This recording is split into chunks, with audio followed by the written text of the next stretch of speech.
Hello and welcome to our 10 o'clock session. We are doing right now new school leadership styles to connect to millennials.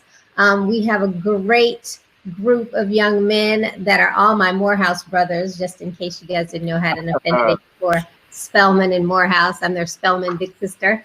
So Spellhouse is in the house right now.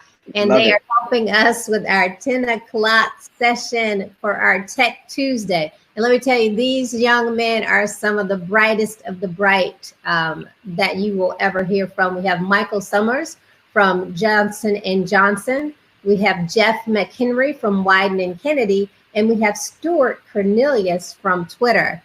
Since we got like a 2 or 3 minute late start, I am not going to talk anymore. I'm going to turn it over to our experts right now. So you guys have a great session.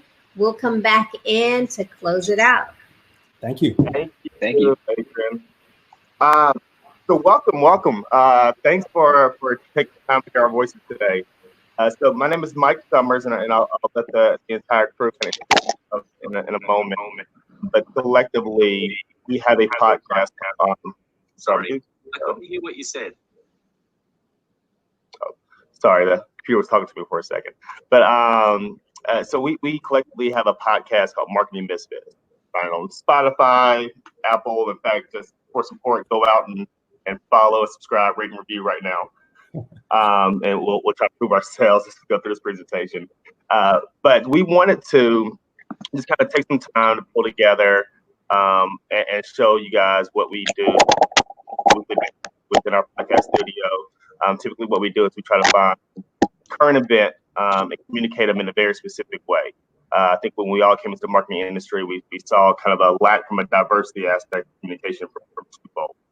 From one fold, there were people who looked like us, who wanted to get into marketing, and we had gotten used to all this jargon and all these words that we talk about at work every day. But it's very, very difficult for somebody who looks like us and 5 years behind with less experience understanding what they need to understand in order to be in the industry.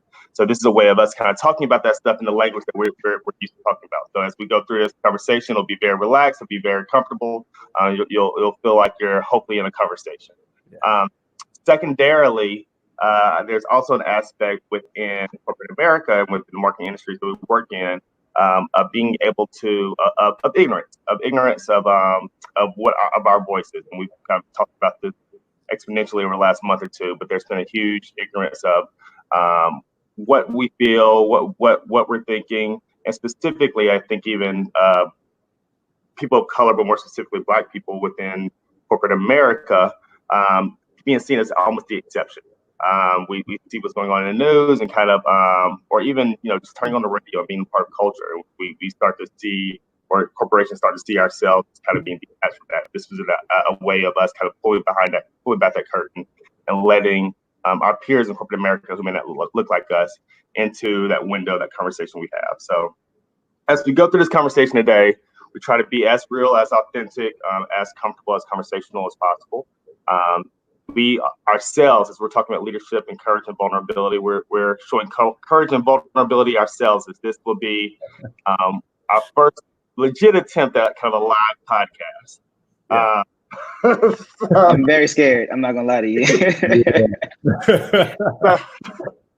So thank you guys for joining us. We would typically have some air horns and some rap music to play at the beginning of it, but we'll imagine it for today. In fact, what episode is this? Do you know what episode this is, Stu? I want to say 33, but I could be wrong. No, I think that's right. I think it's 33 or 34. It'll be episode 33 or 34. One of them you'll find out on Apple or Spotify. When you go on there, we will try to upload this later on as a new episode.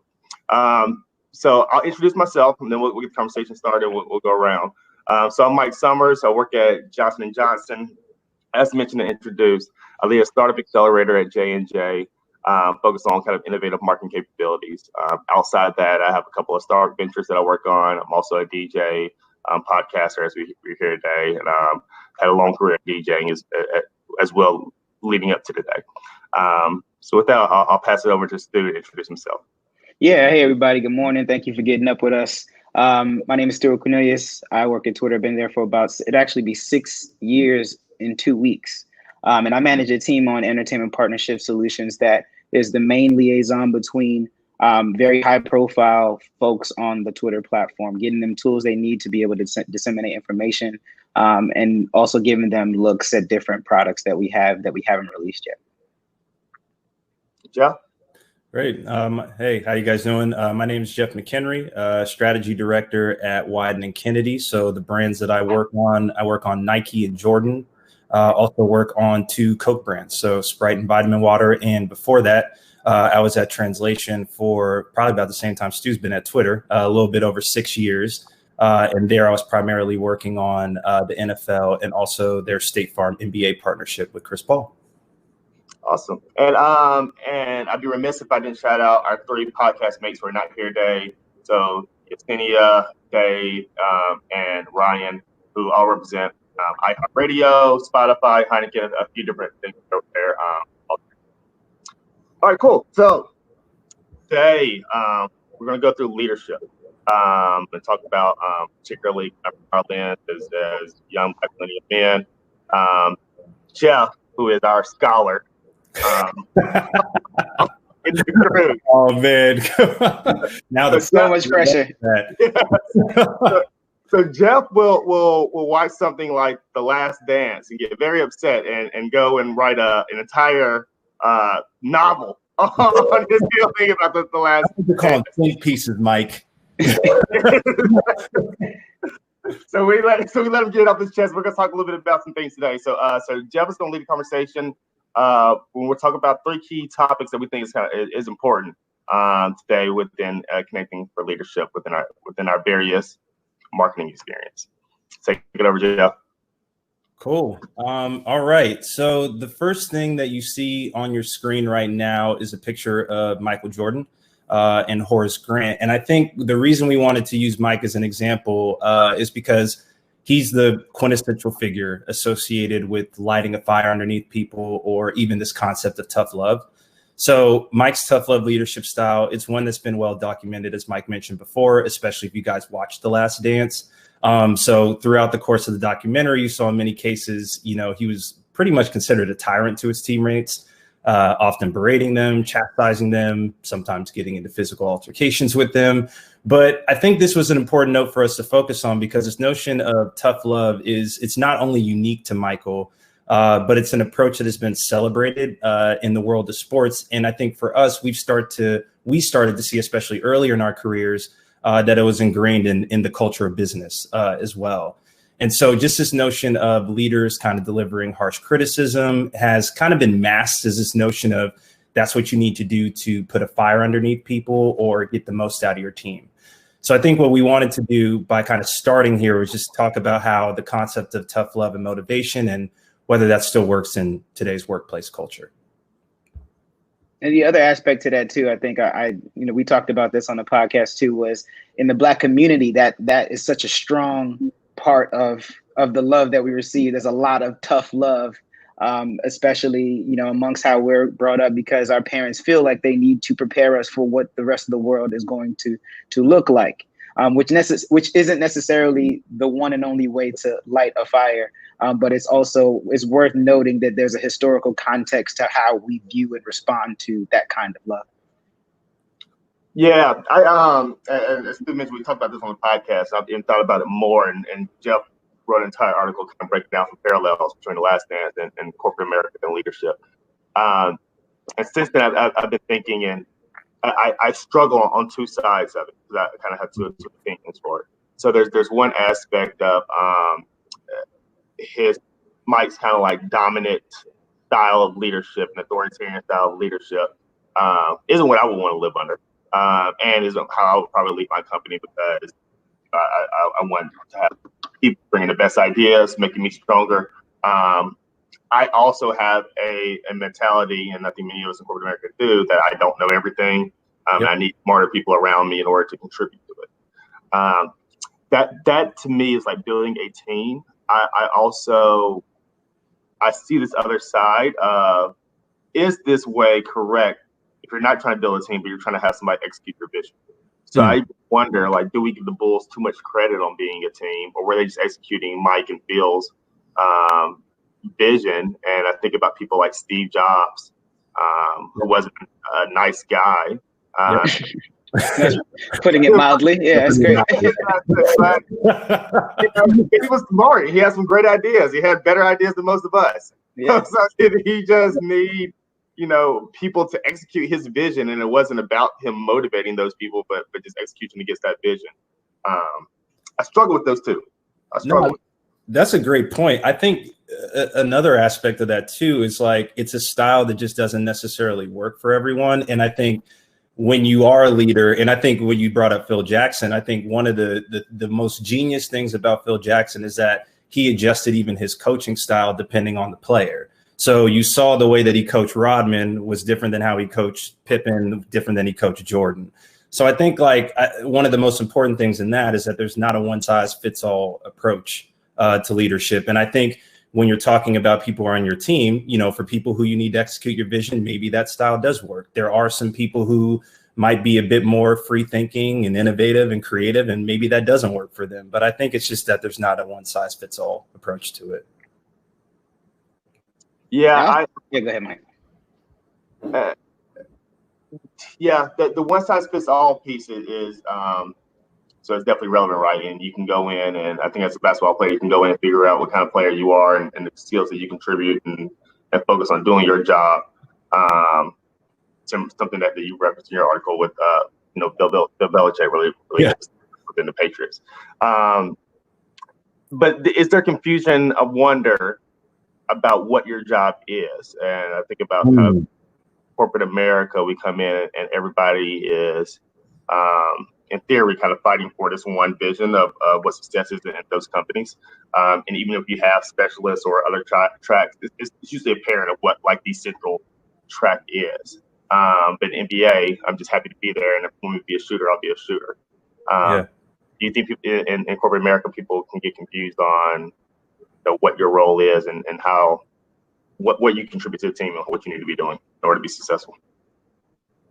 I mean, that depends on the leader. I think really good leaders, or leaders that are effective, I should say, are the ones that are very clear with what the plan is for you. And I think that is also what inspires people to do great work is if they feel like they're a part of the plan, and you make a concerted effort to make sure that they understand what your vision is and what their vision is, rather, and what role you play within that vision, as a way to get you bought in.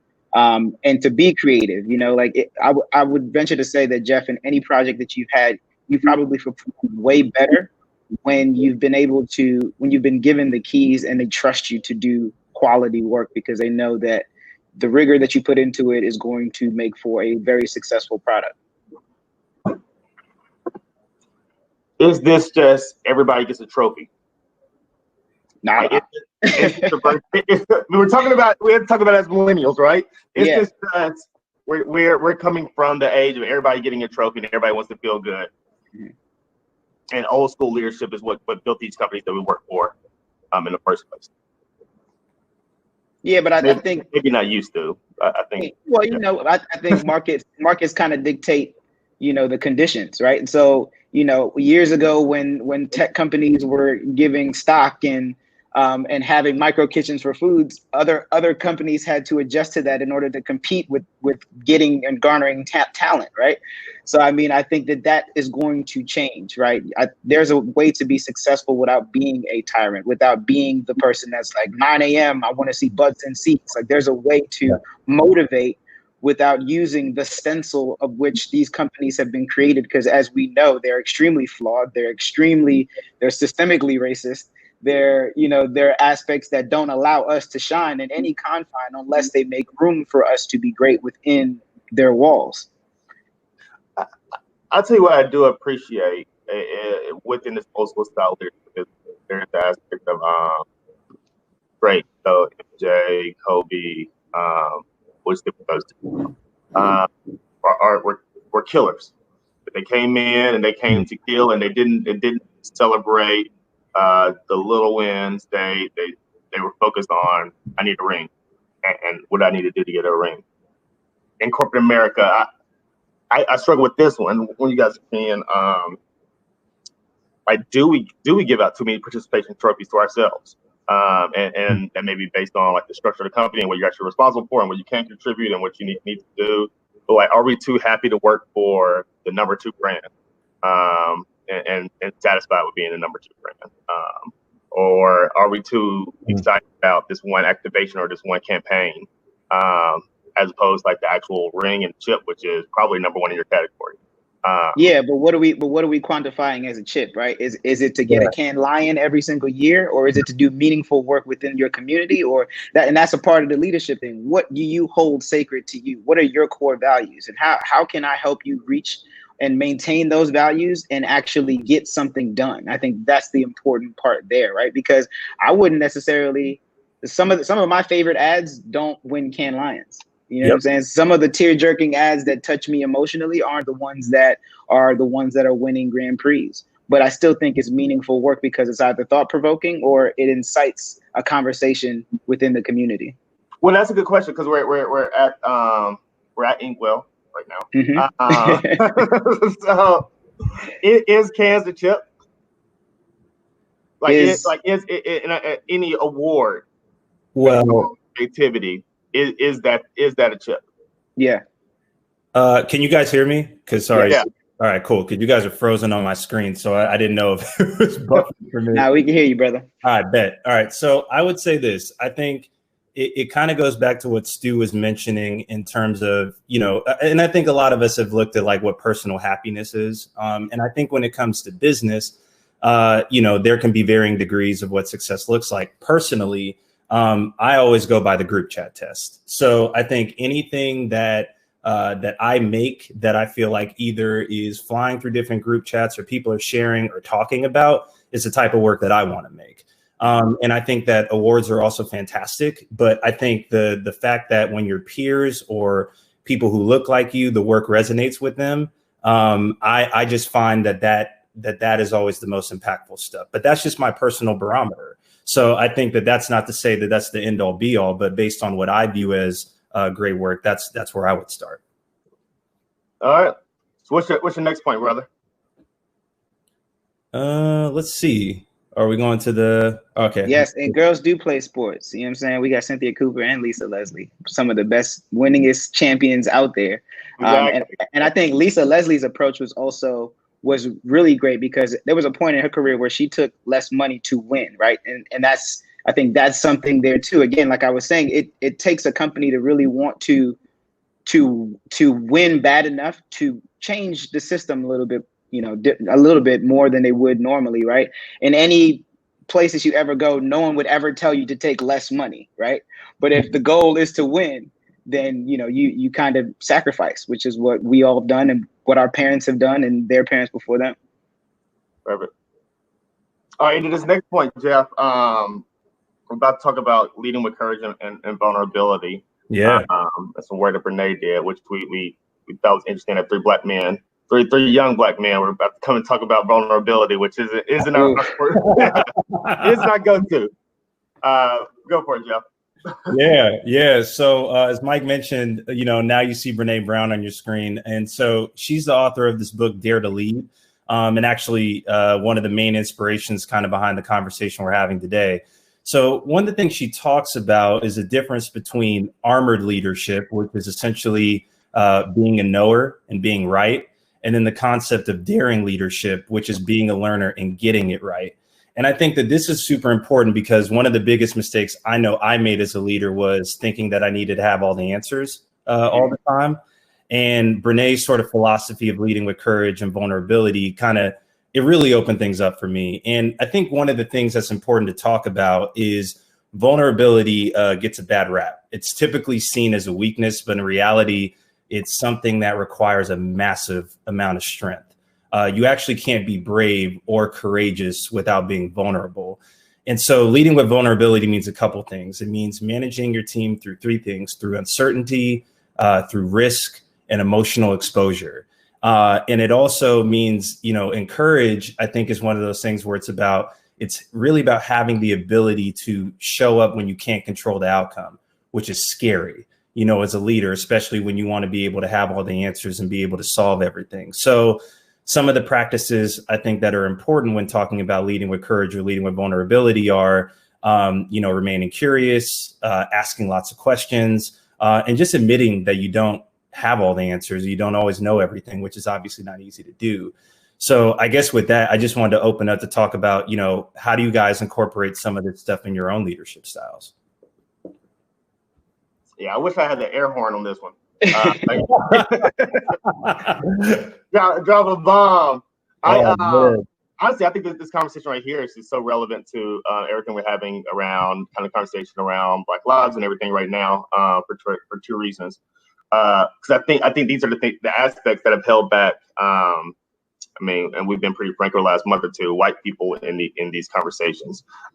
So for two reasons. One, there's kind of like the aspect of being the knower that she talks about, and not having the courage or vulnerability to not know everything. And that's the issue with us in corporate America. And we talked about it before, in a sense that we spend so much time on training people who look like us or like other people as well who are marginalized, on training those people how to talk to corporate America as opposed to learning how to listen in different ways. And therefore, I'm an adamant believer that we put people through the ringer for 10, 15 years. By the time they actually learn how to step up in front of a room and demand that presence, that they're not even the person you need to listen to anymore.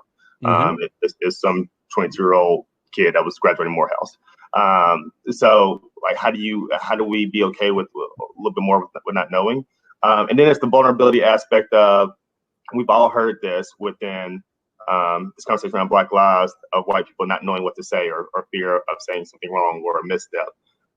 Brands face that as well. And the truth is if you take care of yourself and you care and you know you're doing what you need to do in order to be an ally and you truly care. It all starts like truly caring.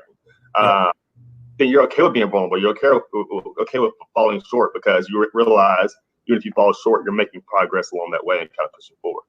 100%. I think an important aspect of what Brene Brown talks about too is letting go of who you think you should be. Like, that was one that touched my heart in a way that, like, I felt like a weight was lifted off my back on some level, because you go into corporate America, and you see no one looks like you, and so you start to have this severe. I know I had this imposter syndrome. Like, 100%. Am I supposed to be here? Like, what did I do to get here? Like, do I need to talk like them? I need just like them? Like, and I found, and I think this is a revelation for most people on this call, but also for the panelists, I know of sure, because we've shared stories. The moment when you let go of who you think you should be, that's when you start being who you are and who God ordained you to be.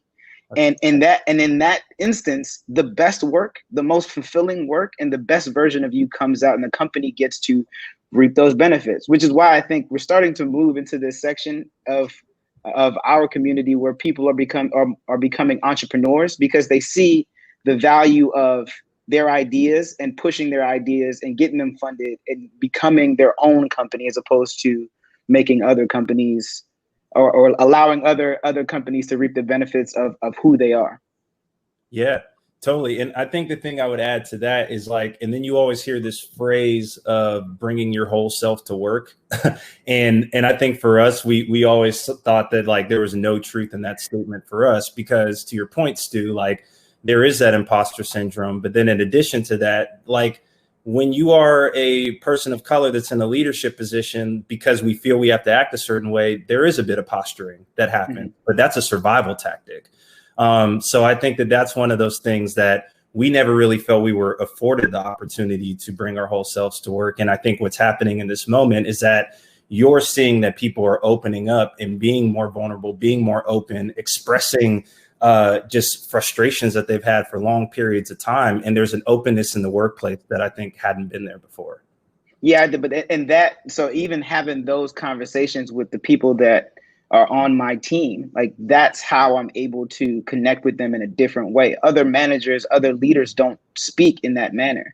Yep. And to kind of take that aside and make them feel like, hey, I understand what you're going through in a lot of instances, coming into this industry and trying to find your footing and where you belong. It's exhausting. It really is. It also takes away from what makes you so special. Totally. Totally. And I wanted to jump back on something that Mike said before too. And I think one of the things about courage is having the ability to have tough conversations. And I think in that, it's like, especially in a situation where it's a topic that you're not well versed in or unfamiliar in, and for many cases what we're talking about is the concept of race, you have to know, and excuse my language, that like you're going to go into the arena and get your ass kicked. Like that's just going to happen. You don't know everything. So I think that one of the things that has to happen is like a lot of times the excuse is, well, I don't feel like I have the ability to talk about that, so I'm not going to say anything at all. But that's actually a lack of courage. You need to go in and have the tough conversation and understand that you're going to get it wrong, but it's important to try. And I think that that's one of the most important things that we're seeing with what's happening right now. And sorry, I knew my camera was going to go out. Welcome to quarantine. My camera's out for the rest of the conversation. Do you think that conversation relates more or less or equal when you're talking about leadership versus kind of new people coming into a company and being that person trying to figure out what their self is that they should bring to work? Wait, ask that question again, Mike. Yeah, do you think that aspect of leading with courage, vulnerability is more or less or equally important when you're comparing leadership who has been there and they're kind of communicated a certain idea to their entire base or employees versus somebody who is more junior who is coming into a company and just trying to figure out how to move? Well, I mean, there's a bit of a difference, obviously. When you're a bit more junior, you're kind of trying to discover yourself as well. You're trying to discover the best ways for you to work. So I think you're spending a lot more time kind of just figuring things out and figuring out what styles work best for you. I think as you get older and you get more seasoned, as you start to figure out the things that work for you, then it is upon you to have the courage to bring that person that you are into the workplace every day. Because I think what happens is like, a lot of times through the concept of trying to be somebody that you're not, you end up being very unclear. You can be, just not directing people in the right way. You could feel like you're holding a piece of yourself back, and ultimately that can affect your happiness in the workplace. So I think all that stuff's important. And I think when you are bringing who you are to work every day, and also the point that I think is important is clarity. Like I was just about to say that, Jeff. Ooh, you on one. Thank you. Like being clear is kind, being unclear is unkind. Like just be super clear with what it is that you want and what it is that you expect. And a lot of times that requires you to have really, really tough conversations. So I think the clarity is an incredibly important part of leading courageously. I'll plus one on that, man. And I will say that a lot of corporate America is bad at giving feedback, giving clear and concise feedback. They're poor at it. And that's mainly because middle management is made of, at most companies, middle management is made up of people that aren't clear communicators naturally, and they haven't done the work to get those skills together. And I think that inhibits our career development, because how can I fix what I can't see that you're not telling me? Jay-Z has a line, how can you heal what you can't reveal, right? Yeah. And that's always been my biggest knock on companies, is that I have to do the work to go around and ask people proactively, how did I do on that? What could I have done better? Because that's the only way we move forward. Yep. Well, and we spent our time kind of looking externally. I personally struggle with this, and wish I had done some things better earlier in my career. And I'll give an example. I've sat in many meetings talking about how to connect with the African American consumer as a junior employee in marketing, and saw brands fail over and over and over again, or fall short, and not be able to, and not a mishap, not like a Pepsi mishap, but just not being able to connect. And kind of develop the right products. And I didn't feel like I didn't have the courage and the vulnerability enough to step up and make my voice heard in those conversations. Realizing I was one of the few, if not only Black people that were in many of those rooms, I sat there and I just listened to our insights person kind of, regurgitate what these charts and these surveys that I've seen and these studies that we've done. And I didn't bring in my unique differentiation and my unique diversity, which is part of the reason, hired me in the first place. It's a diversity in the way of thinking that I'm bringing to the table. But I wasn't courageous enough, and I didn't make myself vulnerable enough to step up and have my voice in those rooms at an early age in my career. And if I could do anything different, and I think I figured it out sooner than later. But if I could do anything different, then I would have found it out even sooner.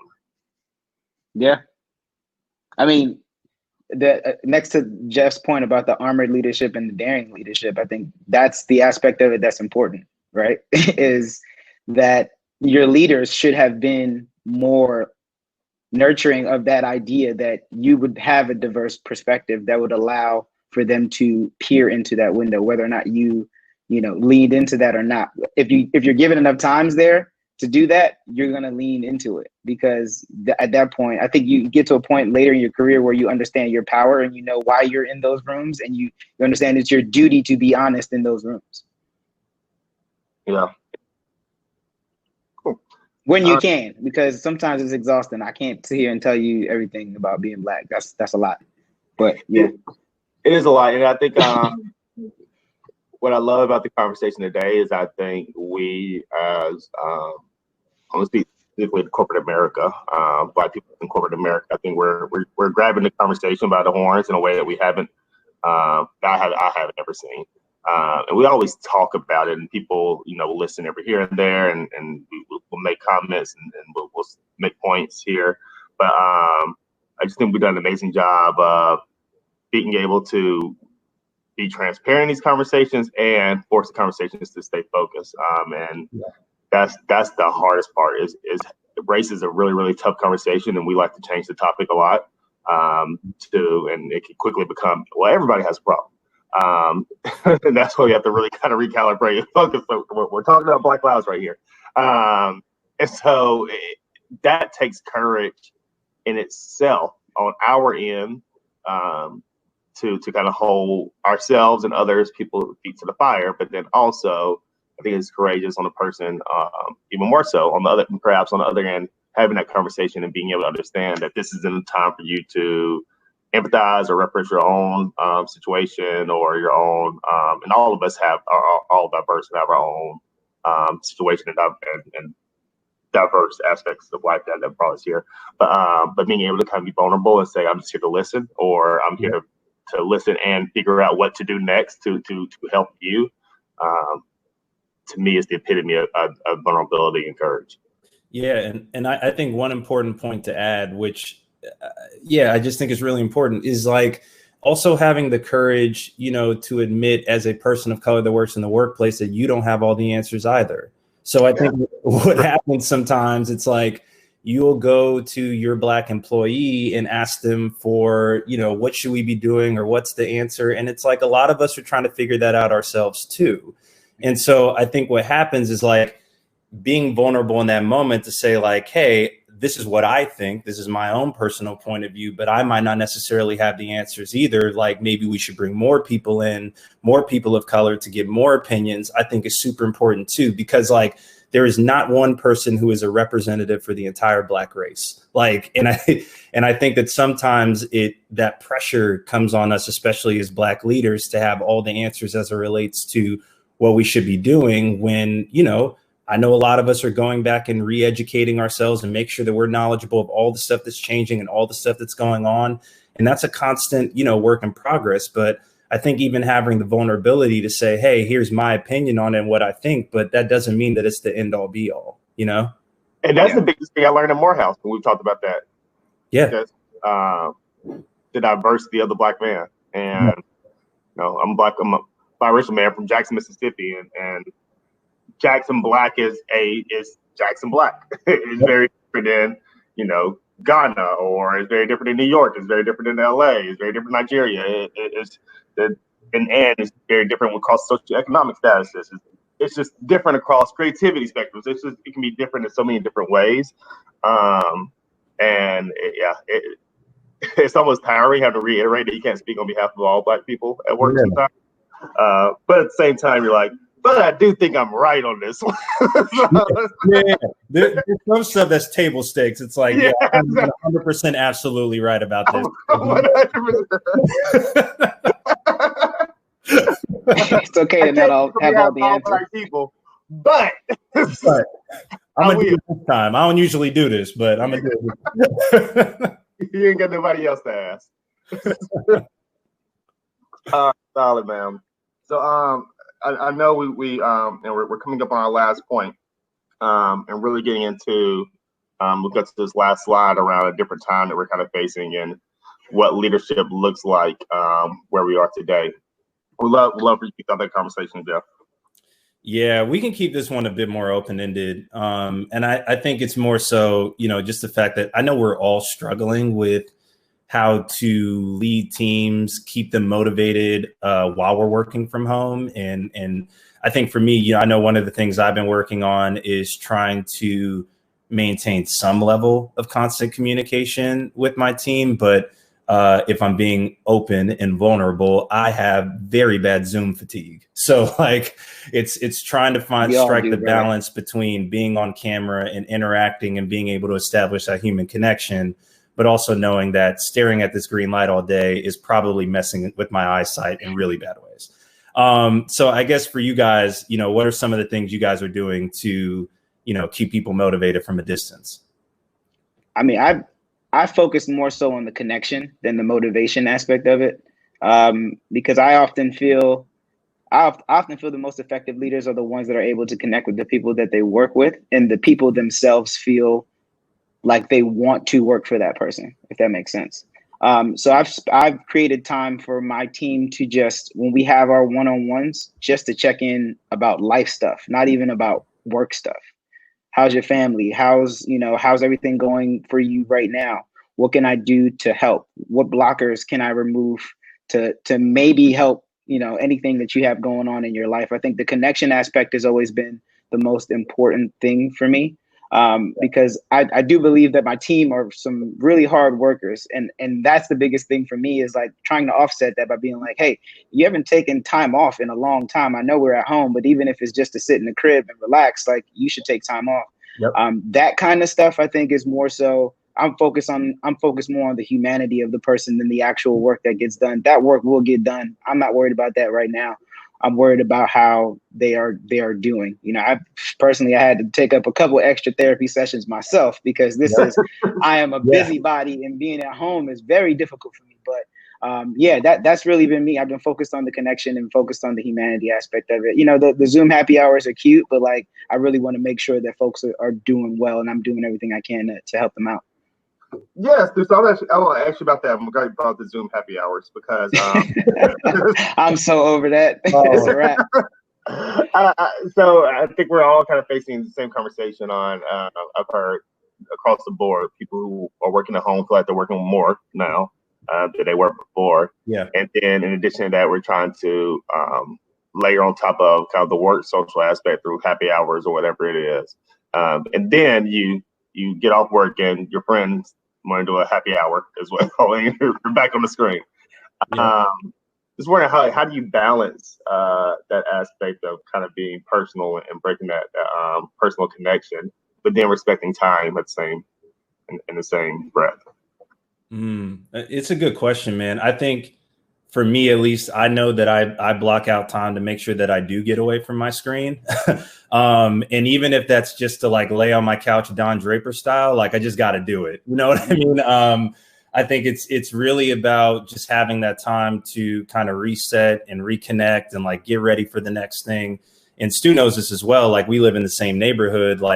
When work is over, I guess you could say, we try to connect, and even if it's going for a walk or hanging out on the stoop and just talking about things, because I think we're losing a lot of that human connection, obviously, by everyone being at home. But it's super important just to be able to, just kind of have that connection and get away from the screen for a little bit. Yeah, I also. I think a lot of this too is the way you're thinking about it and kind of mentality coming into it. And if you think about remote working as a handicap, that's what it's going to be.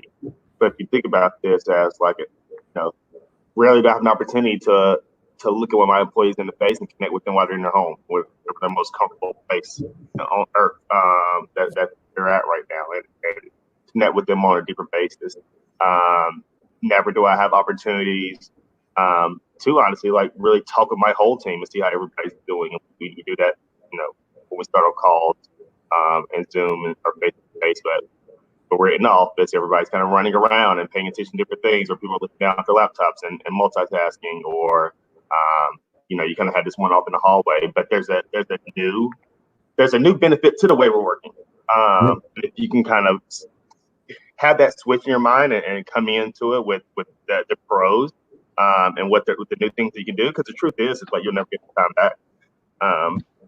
The same way we think about everything, when you'll never get your first date with your husband or wife back. You'll never get, that time with your child back. You'll never get the time that you had growing up back. You will likely never get this time back where everybody's working remote. So what are the unique things that you can be doing right now that you'll never be able to do again? I think kind of a new way of thinking about it. Yeah. I mean, I think for me, it's been helpful. I would say I've done probably my best thinking since I've been able to be at home. And I think having the ability to have the silence and the stillness has been super helpful for me. And I would just say that it's allowed me to even better process or better enter into conversations. Because I think when you're jumping from meeting room to meeting room, a lot of times you don't necessarily have that amount of time to process how the conversation you just had made you feel, or get yourself mentally prepared for the next conversation. So I think for me being at home, I have a bit more of an ability to actually process things. And then based on kind of where I'm at, I can have better and more productive conversations and lead with that courage and vulnerability because I'm very honest with how I'm feeling based on me being able to kind of have that reconnection with myself. Perfect. All right, man. So what I want to do, and we have about 15 minutes left, and I wanted to save this time for it to answer some of the questions that we have coming from the stage and from the audience. And if you guys have any more, please throw them out there and build on. Well, I'm going to start with a question from Janelle Richards. It takes courage to speak up as the only one or one of few in a room and representing that culture to the masses. Did it take any of you time to gain the confidence to do so?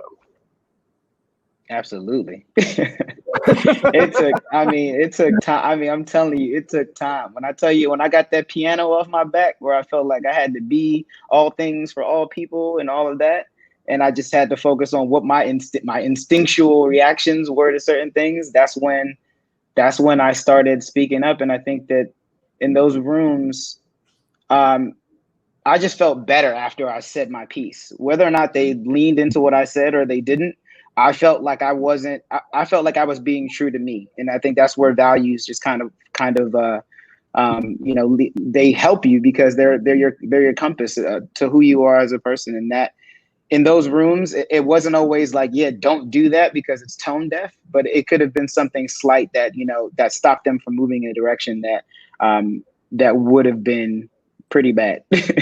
Yeah. I think the only thing I would add to that is I've had to work a lot on clear communication. So going through the process of therapy and understanding the difference between emotion mind and wise mind. And when things upset me, I definitely went straight to emotion mind in my response. And I think when I was in my emotion mind, I wasn't able to communicate very clearly because it was all emotion just coming right out of me. So I've been able to start finding a middle path to still have that passion and still talk about things, but do it in a way that still has a level of logic or wisdom or just humanity to it. So yeah, I think that was definitely a skill that I even continue to work on to this day. Therapy, by the way, that was another thing. Therapy helped me kind of contextualize who I am and what I bring to this world. And once you have that confidence, it's just like, it flows. But it does take time. It's not something that you can do when your first day in the, you got to pay your dues a little bit now. You got to learn the ropes and understand where things are actually broken. And then you can educate, you can intelligently talk about what the deficiencies are or how you feel about a certain subject. Yeah, there's an aspect of and I think that's important too. Like you do have to, if we want people to hear us, if you want people to hear you, then you also have to put in your work on hearing them as well, learning what's on what's top of their mind, what gets them moving, and how to communicate with them in a certain way. Just the same respect that I think we want as well. And I spent a lot of time doing that. And I think the difficult part is you can get so caught up in understanding of people that you can lose yourself in that process and forget who you are.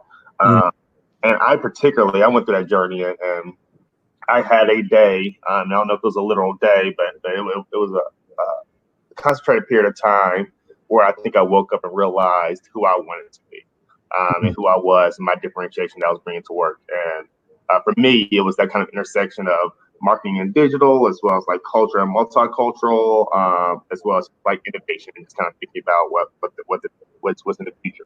And anything that I did had to either be aligned within one of those things, or I wanted to bring that value to it. I had to understand that I could never be, John Smith down the hall, because John Smith is John Smith, and he's going to be him, and he's going to be him better than I could ever be. But I do know, I look up and down this hallway, and there's nobody here like me. It's not a racial setting, but that I felt like was listening to the music I was listening to, or the media I was consuming, or in the environments I was in, and understanding the trends that I was understanding, and have the same passions that I had, and was diverse in this way, and being able to kind of package all that up in a certain way, and then understand like this is Mike when I come in, and also I think helps to alter the way you look for opportunities, the way you interview, because then you're less focused on telling everybody what they want to hear, and more focusing on who you are, what's the value that you can add to what's important to them, in a unique, differentiated way, in your strongest superpower. Totally. And all those things make you who you are. A lot of times as Black people, like we feel like we can't have layers, and we can't have like varying degrees of self. And I think even just the fact that, some days I can feel like I want to do a lot of reading, and then Mike will make fun of me for writing my thought pieces.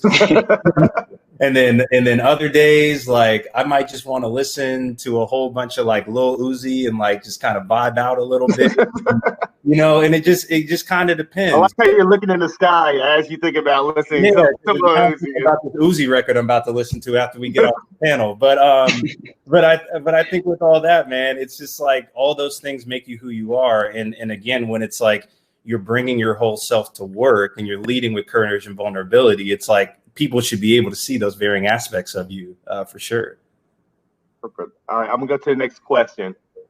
Jeff is getting mad love in these comments, though. Yeah, he is. Oh man, let me look at this.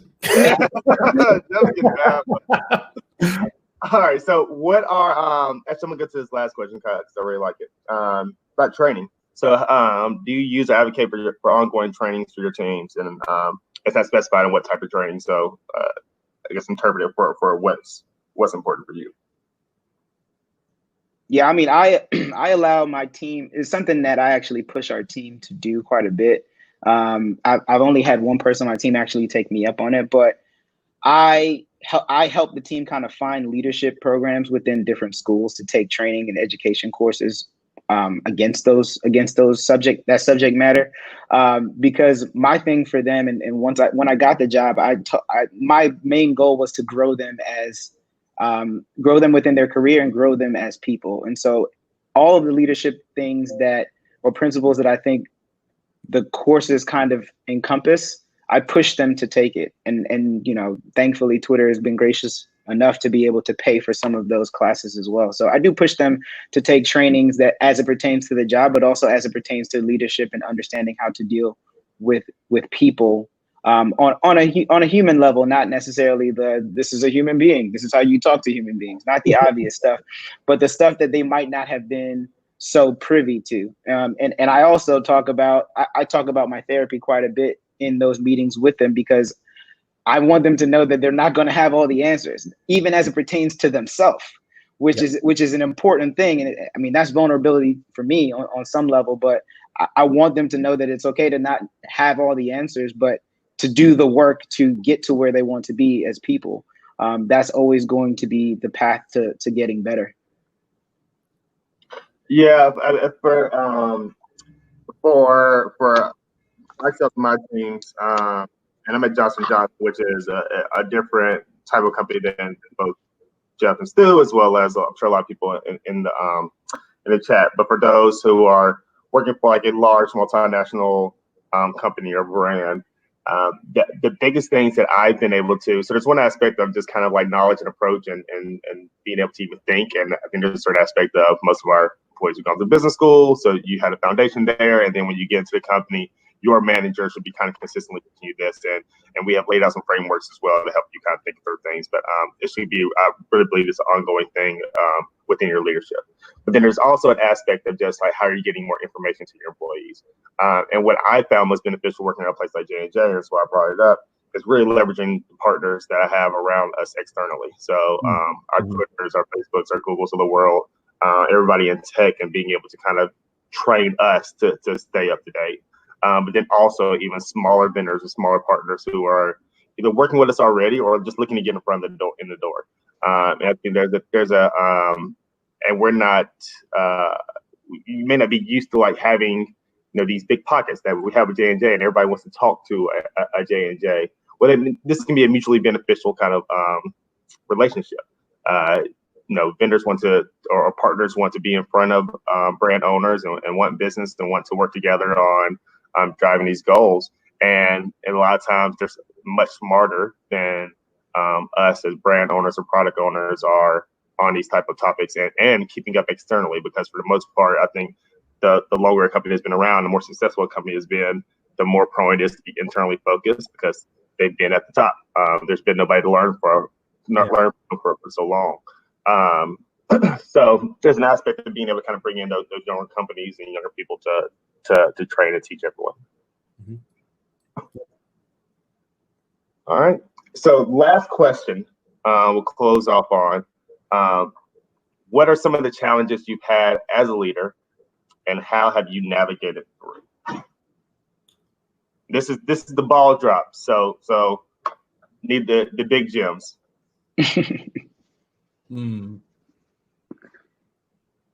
I think. Go ahead. Feedback was something that's big for me, and there's a way to deliver feedback that isn't, or to deliver clear feedback that isn't super harsh, if that makes sense. Yeah. And that's been the hardest thing in the world for me to do, because you don't want to discourage the work that they've done, because more often than not, it's quality work, but there are aspects of how it was executed, more chances, or more in more cases, that they could have tweaked a little bit. And so the feedback aspect of it has been something that's been very difficult for me, that I take ongoing training actually for, to make sure that I'm positioning it in a way that is constructive and not, it doesn't tear anyone down. Because that's definitely not the intent. The intent is that you continue to get better. You learn from the small minutia that you might have missed that could have changed, could have taken an execution from being good to excellent. And that's always been the challenge for me, I would say in the last like 6-ish months. Yeah, I would agree with the feedback piece. I think if I'm being really honest, the biggest thing I struggled with when I first was put into a leadership position, I was trying to make the next version of me. Okay. I was trying to train people to be the next Jeff, and I was trying to get them to think the way that I think, to do things the way that I do them. And I had to take a step back and realize that everybody's just different. And the goal is to make people the best version of themselves, not the next best version of me. Right. So I think that was probably one of the things I struggled with for a while. But as I started to evaluate everybody on an individual level and kind of like we're talking about with Phil Jackson, adjust my leadership style accordingly, like that really helped me in terms of being able to lead and so forth. You sound like a dad. That's what parents do to their children, like word for word, try to make the next version of you. That's amazing. Yeah. And I'm sure Jeff's colleagues are thrilled. Right. And I'll close on my point. Is and I still struggle to this day, kind of balance on what self-caring. Come in and always feel kind of confident. Use that. You going in and out, Mike? Yeah. Am I? Yeah. But there's an aspect of how to care about yourself and take care of yourself, make sure you're getting the right people to be successful, and implement those in your team as well. And I think there's definitely a time to be selfish, but a time to be caring. You have to understand how to take care of yourself, how to take care of others, and win and help it. Sure. Yeah. Agreed, Mike. Yeah, that part, Mike. That part. That part. That was the best part. That was the most brilliant part. I have to give you like snaps, claps, everything. This was probably one of the most insightful conversations that I've had. Let me tell you, you guys had me at Brene Brown. I was like, Brene Brown. Yes. What three Black men have a conversation about Brene Brown? Yep. You guys are gonna have inboxes from girls who are reaching women. Yeah, vulnerability is important. I mean, you need to we're gonna get some injections and just kind of take it out of you and inject. That's gonna be the plan to go out and put it in all men, not just black, just men. Period. I think the conversation that you guys had is just. Not only for the next generation, it's for, leadership. This is how, to lead the leaders. You're literally training, C-suite leaders how to work with young people, how to work with people of color, how to work with people, period. That's just leadership one-on-one skills. And I personally think that I'm going to take you guys on tour with me just to have this conversation because it was so impactful and powerful. So I cannot, you just don't know the happiness that I feel. And I'm so grateful that I had an opportunity to listen to you guys at Brand Innovators, and I decided to steal you for my own purpose. So, you're definitely making the Spellhouse family proud. We can never, say that enough. It's always Spellhouse. Of course, all day. We'll pass these along. We'll pass these notes along to other men we encounter. Yeah, absolutely. Please, we want you to be evangelists for this conversation. That would be great. So for sure. We thank you so much. Mike Sumner, Stuart Cornelius, Jeff McHenry, you were amazing. You are, beacons of light for all of us, and we will continue to share the messages that you guys share with us. So please come back and join us again. We have another session coming up. Today is Tech Tuesday, so we'd love you guys to stay tuned, watch, comment in the comment boxes. We've got some incredible speakers at 12:30. It's next, so join then, and we look forward to having more on Tech Tuesday. Thank you guys for joining the Can Diversity Collective's Inkwell Beach Live on Tech Tuesday. You have set it on fire, so we look forward to having you guys again. All right, bye. Bye.